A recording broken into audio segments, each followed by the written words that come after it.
Assalamualaikum warahmatullahi wabarakatuh. Perkenalkan, nama saya Eviana Nurul Inayah, NIM 2219021. Saya dari Fakultas Tarbiyah dan Ilmu Keguruan IAIN Pekalongan, Prodi Pendidikan Bahasa Arab semester 5. Baik, pada video kali ini saya akan menjelaskan beberapa materi dari mata kuliah Strategi Belajar Mengajar. Langsung saja untuk materi yang pertama, yaitu mengenai hakikat guru.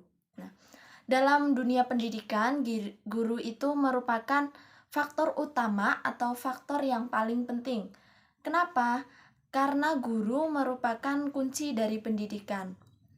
Artinya dengan adanya guru yang sukses, maka kemungkinan besar peserta didiknya juga akan sukses. Nah, menurut teman-teman, guru itu apa sih?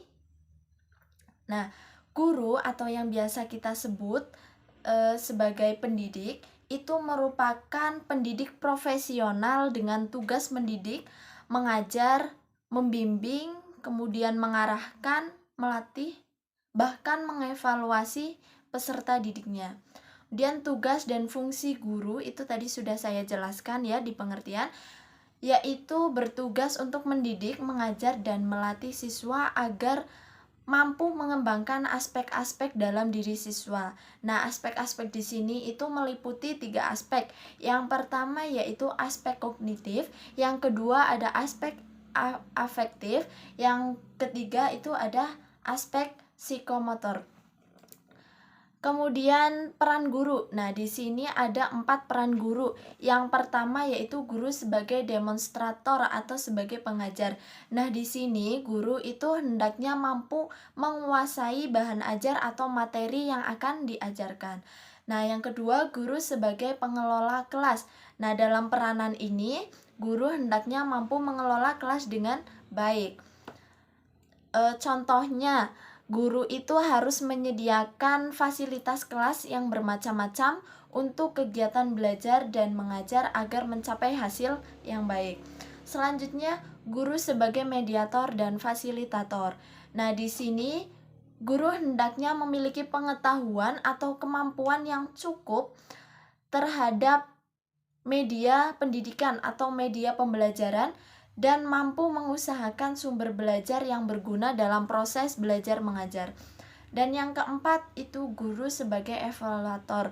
Nah, di sini sebagai evaluator, guru itu berperan untuk mengumpulkan data atau informasi tentang keberhasilan pembelajaran yang telah dilakukan. Selanjutnya, kepribadian dan karakter yang harus dimiliki guru. Itu saya sebutkan 3 ya. Ada guru harus bertakwa kepada Tuhan Yang Maha Esa dengan mencerminkan sikap dan perilaku yang baik. Kemudian guru harus suka bergaul. Nah, pada poin ini guru itu harus bergaul terutama dengan siswanya.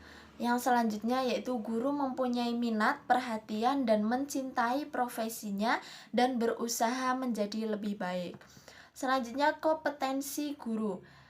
Di sini ada 4 kompetensi. Yang pertama yaitu kompetensi pedagogik. Nah, pada kompetensi ini guru itu harus mampu mengelola pembelajaran siswa. Kemudian kompetensi kepribadian, di mana guru harus mempunyai sikap yang baik yang bisa diteladani oleh siswanya. Seperti istilah yang biasa kita dengar ya, yaitu bahwa guru itu digugulan ditiru. Jadi seorang guru itu harus mempunyai sikap yang baik agar siswanya itu dapat meniru atau meneladani. Kemudian kompetensi sosial. Nah, pada kompetensi ini seorang guru itu harus mampu bersosialisasi dengan siswanya.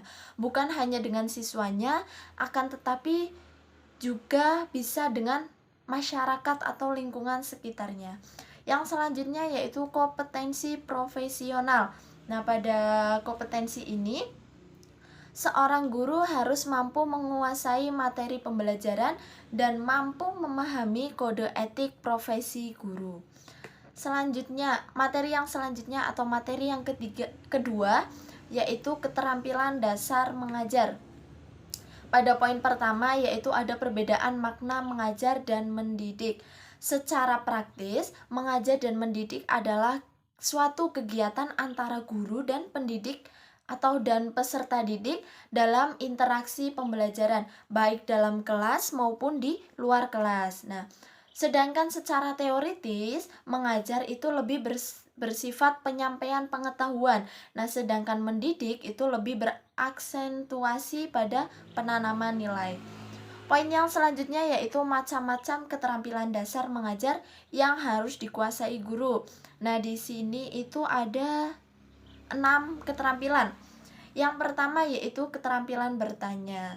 Nah, pada melalui keterampilan ini guru mampu mendeteksi hambatan proses berpikir di kalangan peserta didik atau di kalangan siswa, dan sekaligus dapat memperbaiki dan meningkatkan belajar di kalangan peserta didik. Kemudian keterampilan memberikan penguatan. Nah, pada keterampilan ini yaitu sebagai bentuk respon terhadap suatu tingkah laku yang dapat meningkatkan kemungkinan berulangnya kembali tingkah laku tersebut. Nah, pada keterampilan ini itu merupakan bagian dari modifikasi tingkah laku guru terhadap tingkah laku peserta didiknya. Kemudian keterampilan yang ketiga yaitu mengadakan variasi. Nah, pada keterampilan ini guru itu memberi kesempatan kepada siswanya untuk memperoleh cara menerima pelajaran yang disukainya. Kemudian keterampilan yang selanjutnya yaitu keterampilan menjelaskan. Nah, pada keterampilan ini guru akan membantu siswa untuk memahami pelajaran melalui penjelasan-penjelasan yang akan dijelaskan oleh gurunya. Untuk keterampilan yang selanjutnya yaitu keterampilan membuka dan menutup pelajaran. Nah, pada keterampilan ini atau kegiatan ini dilakukan oleh guru untuk menciptakan kondusi bagi siswa agar mental maupun perhatian berpusat pada apa yang akan dipelajarinya. Kemudian keterampilan yang terakhir yaitu keterampilan membimbing diskusi kecil. Yang selanjutnya, tujuan dan manfaat dari keterampilan dasar mengajar. Di sini saya hanya menjelaskan 2 manfaat saja. Yang pertama yaitu supaya guru dapat memahami hakikat keterampilan dasar mengajar yang dapat dipraktikkan di dalam kelas dan terampil menerapkan setiap jenis keterampilan dasar mengajar untuk meningkatkan kualitas proses dan hasil pembelajaran. Untuk tujuan yang kedua yaitu untuk membekali tenaga pendidik beberapa keterampilan dasar mengajar dan pembelajaran. Lanjut untuk materi yang ketiga yaitu mengenai konsep dasar pembelajaran. Poin yang pertama yaitu hakikat pembelajaran. Nah, pembelajaran pada hakikatnya juga dapat dikatakan sebagai proses atau suatu proses, yaitu proses mengatur, mengorganisasikan lingkungan yang ada di sekitar peserta didik, sehingga dapat menumbuhkan dan mendorong peserta didik melakukan proses belajar. Selanjutnya, ciri-ciri pembelajaran, yaitu ada inisiasi, ada fasilitas, kemudian peningkatan proses belajar mengajar, kemudian adanya interaksi dan adanya komponen-komponen yang saling berkaitan. Nah, di sini itu ada beberapa komponen. Komponen tersebut itu dibagi menjadi 2. Yang pertama yaitu komponen utama dan yang kedua itu komponen penunjang. Untuk komponen yang utama itu meliputi guru, peserta didik, tujuan pembelajaran, dan materi atau bahan pembelajaran. Kemudian untuk komponen yang kedua yaitu meliputi metode pembelajaran, alat pembelajaran, dan evaluasi pembelajaran. Selanjutnya prinsip-prinsip pembelajaran. Di sini ada 7 prinsip. Yang pertama yaitu prinsip perhatian dan motivasi. Kemudian yang kedua ada prinsip keaktifan. Nah, pada prinsip keaktifan ini itu dibagi menjadi 2. Yang pertama ada keaktifan yang dapat diamati. Nah, biasanya pada keterampilan ini itu berhubungan dengan aspek psikomotorik. Tuh. Kemudian yang kedua, yaitu ada keaktifan yang sulit diamati. Nah, pada keterampilan ini biasanya itu berupa kegiatan psikis gitu. Untuk prinsip yang ketiga yaitu prinsip keterlibatan langsung. Maksudnya di sini itu berkaitan dengan keterlibatan fisik, mental, emosional, dan intelektual dalam kegiatan pembelajaran. Yang keempat ada prinsip pengulangan. Kemudian yang kelima ada prinsip tantangan. Nah, pada prinsip ini seorang guru itu diharapkan menyediakan materi pembelajaran yang memerlukan pemecahan masalah, tanggapan-tanggapan, dan latihan-latihan kepada peserta didik. Kemudian prinsip yang keenam yaitu prinsip umpan balik atau prinsip penguatan. Dan yang terakhir yaitu prinsip perbedaan individu.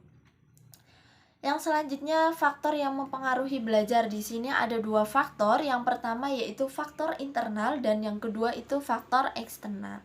Faktor internal sendiri itu meliputi faktor fisiologi atau faktor yang berhubungan dengan keadaan fisik. Kemudian yang kedua yaitu faktor psikologis atau faktor yang berhubungan dengan mental, pikiran, dan perilaku peserta didik. Kemudian yang kedua yaitu faktor eksternal. Di sini ada tiga. Yang pertama yaitu faktor lingkungan keluarga, yang kedua ada faktor lingkungan sekolah, dan yang ketiga itu ada faktor lingkungan masyarakat. Nah, mungkin itu beberapa materi dari saya. Bila ada kesalahan, saya mohon maaf. Cukup sekian. Wassalamualaikum warahmatullahi wabarakatuh.